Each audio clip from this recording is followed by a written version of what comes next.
Mark 13.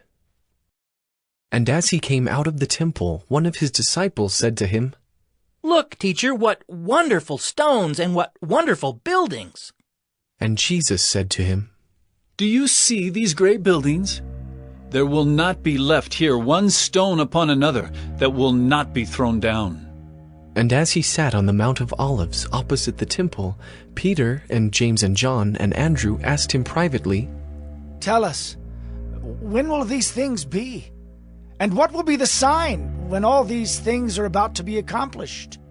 And Jesus began to say to them, "See that no one leads you astray. Many will come in my name, saying, 'I am he,' and they will lead many astray. And when you hear of wars and rumors of wars, do not be alarmed. This must take place, but the end is not yet. For nation will rise against nation, and kingdom against kingdom. There will be earthquakes in various places. There will be famines. These are but the beginning of the birth pains. But be on your guard, for they will deliver you over to councils, and you will be beaten in synagogues, and you will stand before governors and kings for my sake to bear witness before them. And the gospel must first be proclaimed to all nations. And when they bring you to trial and deliver you over, do not be anxious beforehand what you are to say, but say whatever is given you in that hour, for it is not you who speak, but the Holy Spirit. And brother will deliver brother over to death, and the father his child, and children will rise against parents and have them put to death.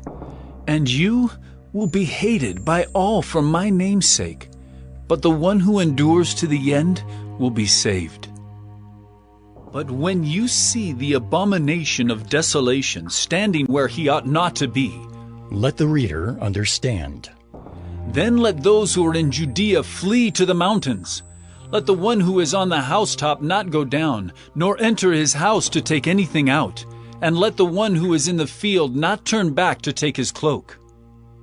And alas for women who are pregnant and for those who are nursing infants in those days. Pray that it may not happen in winter. For in those days there will be such tribulation as has not been from the beginning of the creation that God created until now and never will be. And if the Lord had not cut short the days, no human being would be saved. But for the sake of the elect whom he chose, he shortened the days. And then if anyone says to you, 'Look, here is the Christ,' or 'Look, there he is,' do not believe it.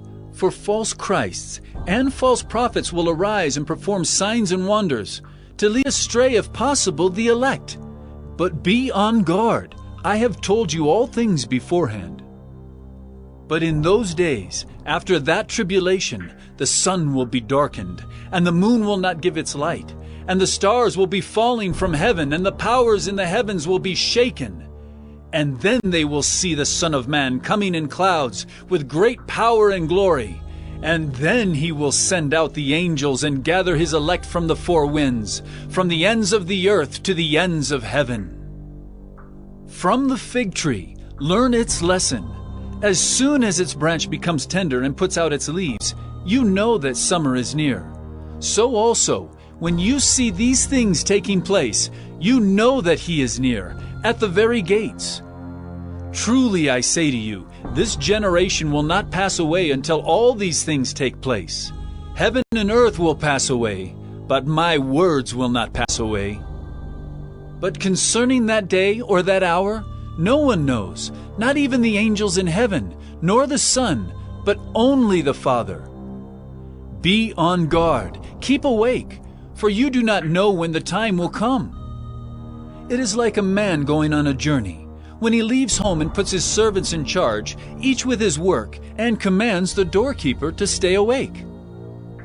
Therefore stay awake, for you do not know when the master of the house will come, in the evening, or at midnight, or when the rooster crows, or in the morning, lest he come suddenly and find you asleep.